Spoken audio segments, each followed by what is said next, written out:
you're having a good Sunday because boy is it a packed day of news for Ukraine. As it turns out, 74% of Russians support the actions of their government on the territory of Ukraine. However, only 41% of them support continuing the special military operation. In the temporarily occupied Luhansk region, Russian invaders have executed multiple Ukrainians by hanging them publicly and showingly for the whole world to see, in World War II style. And across the world, the United States of America decided to change its priority in their foreign policy towards Iran. They're no longer going to try and restore the nuclear deal, but instead going to focus their efforts on preventing Iran from transferring weapons to Russia. And those are just some of the things that we're going to cover today. Hi, my name is Yulia and you're watching Sunday News Briefly, where we talk about everything that happened in and pertaining to Ukraine in the past 24 hours, as well as highlight important events of the week in under 20 minutes. Let's go!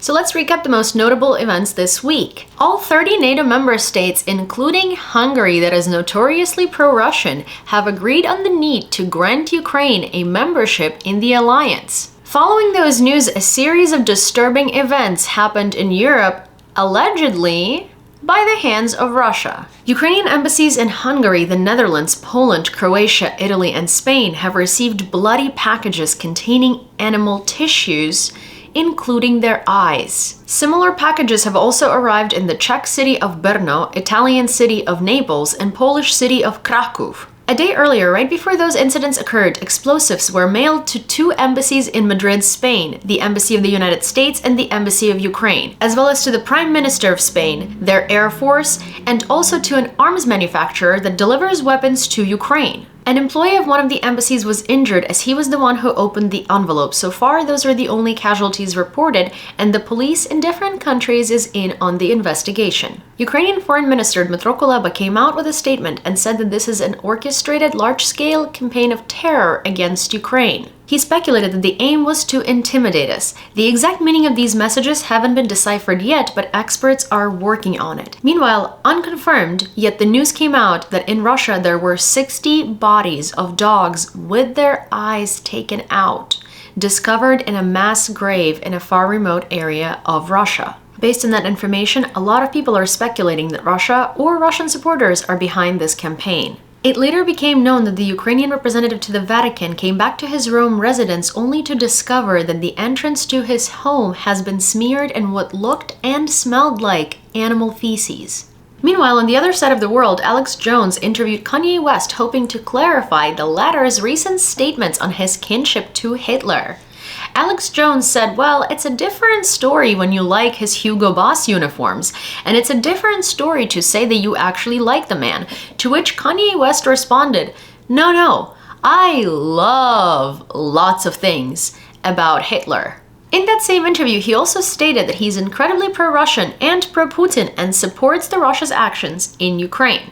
Speaking of disgraced celebrities, Elon Musk is facing sanctions from Europe for his content moderation decisions on Twitter, or rather lack of thereof. The EU threatened to take actions against Twitter or even fully ban it in the Union, in light of a recent spike of racist, homophobic, and Russian propaganda comments penetrating the network that Elon Musk tries to portray as free speech. Back in the European Union, in Germany, Christoph Heugsen, the former advisor to Angela Merkel and the head of Munich Security Conference, said that Ukraine should return Crimea by any means possible, even if it is military. It's an interesting statement and very heartwarming to hear as a Ukrainian, because up until recently, the European Union was tiptoeing around Putin and refrained from making any bold statements to avoid escalation of the conflict. In this statement, Christoph Heugsen clearly said that Ukraine has all the reason to return Crimea as its Ukrainian territory. by any means available. The next day, David Arachmia, who was Ukraine's negotiations delegation's head during the initial peace talks with Russia, came out and said that Ukraine is ready to negotiate peace with Russia, but only on these 4 specific conditions. And here they are. Russia leaves the territory of Ukraine, pays reparations,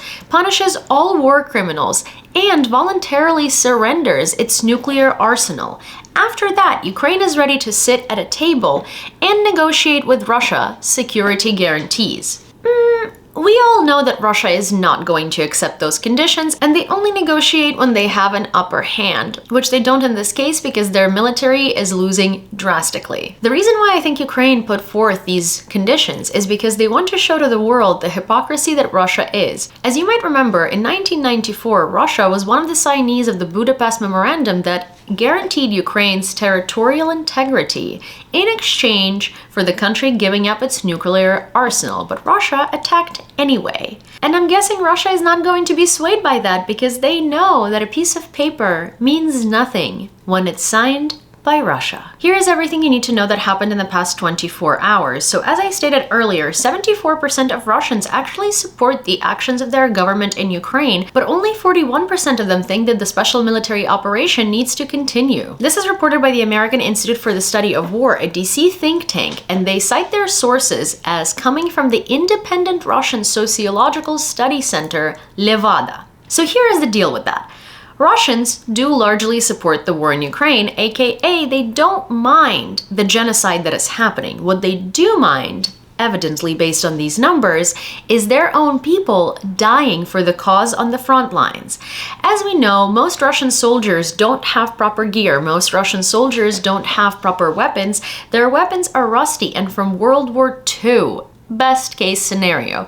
They're running out of munitions. The weather is treacherous. It's really cold on the front line in Ukraine, and there have been lots of reports of Russian soldiers simply freezing to death. It's harder and harder to hide the numbers of those deceased in the war coming from the Russian government, and to top it off, most men don't want to be mobilized. It has been estimated by the Institute of the Study of War earlier that in order to make a dent of progress in Ukraine in terms of victory, Russia would need to mobilize at least 3 million men, which seems to be an impossible task right now. Especially now that more soldiers are coming back home, or rather not coming back home, who served in the Russian army and are telling stories to their friends and families about the conditions in which they're forced to fight. Still, the shocking thing is that it's not the atrocities committed in Ukraine that make Russians not want the special operation to continue. It's the fact that their military is not properly prepared. According to the US Director of National Intelligence, Avril Haines, Russia is spending munitions in Ukraine faster than they can produce them, which causes serious challenges for the Russian army in this war because at this stage they're not able to recover from what they are losing.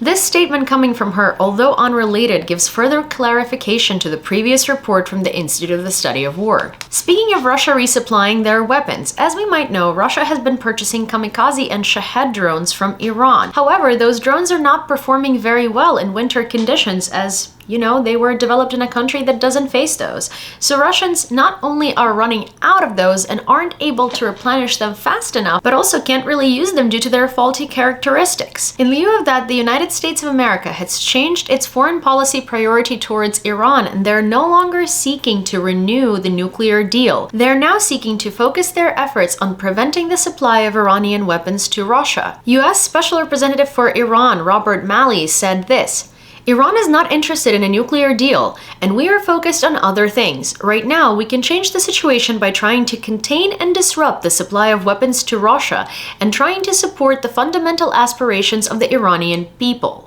In other words, restoring the nuclear deal right now is impossible, and Iran is also not focused on that matter. They are trying to suppress the protests in their country, and the US is trying to make sure that they can't supply any weapons. Allegedly, the occupiers are dropping chloropicrin grenades from drones onto Ukrainian defenders in the east. The 36th Separate Marine Brigade came out with this statement: in order to protect ourselves from the strong irritating effect of prohibited ammunition, the Marines keep their positions in chemical protection means. And here is the video with the alleged weapon. Take a look. Ось такою хуйнею сьогодні скинув дрон, ще гаряче. газ. Димом сильно накриває.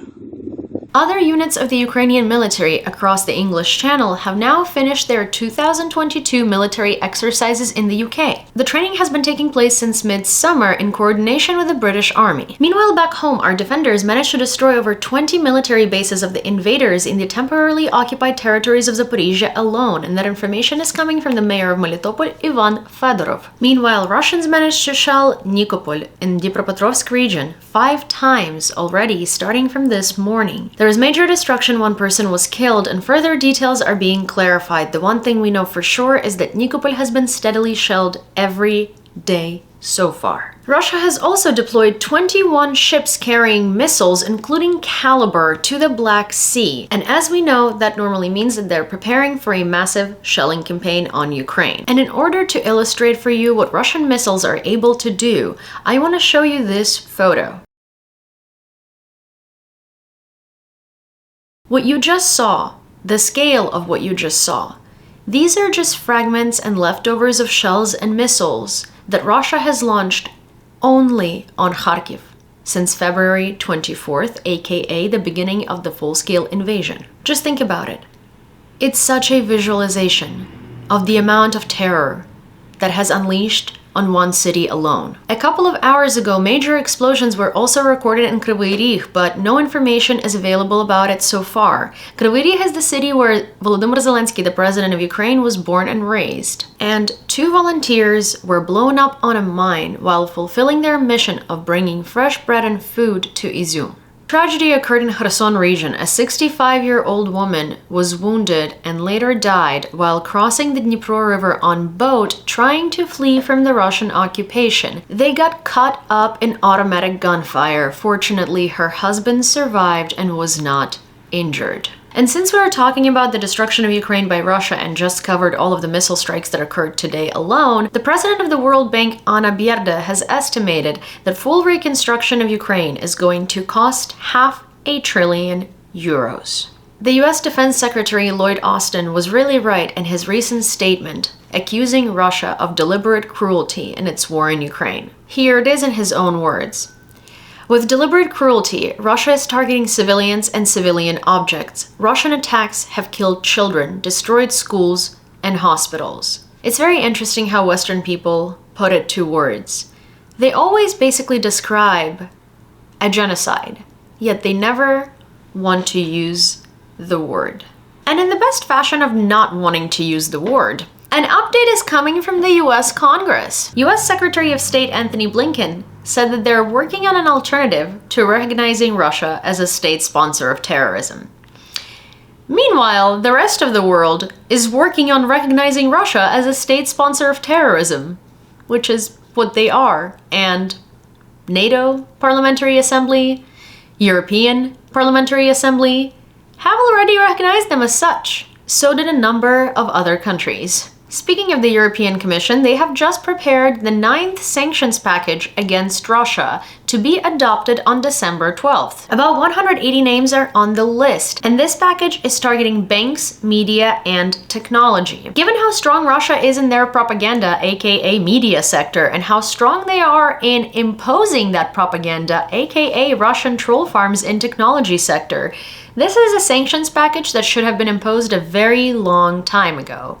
But better late than never. And before we discuss our final and most disturbing topic of the night, I do want to share with you some Kremlin madness. They published a recommendation for local authorities to not overspend too much on this holiday season decorations. However, to keep in mind and glorify the bravery of Russian soldiers in Ukraine. And of course, there is no Kremlin madness without Solovyov, Simonyan, or Skabeeva, the 3 Russian main propagandists, and tonight, delivering the comedy show, is Margarita Simonyan. Here is a little clip of what she had to say about Russians allegedly taking Kyiv and giving it back as a goodwill gesture. Take a look. Показывают, как мы нанесем ядерный удар по Киеву.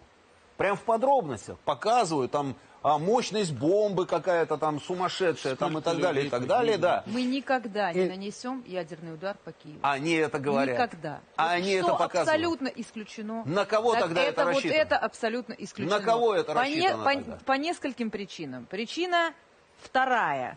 Это абсолютно бессмысленно, потому что это ничего не решит, потому что Киев как таковой мы победили в первую неделю. Мы его, напомню, просто в Гостомеле уже были, везде были, взяли фактически, да. И я знаю военных, которые там были и были в ужасе от того, что им было приказано оттуда уйти. Я лично знаю этих людей.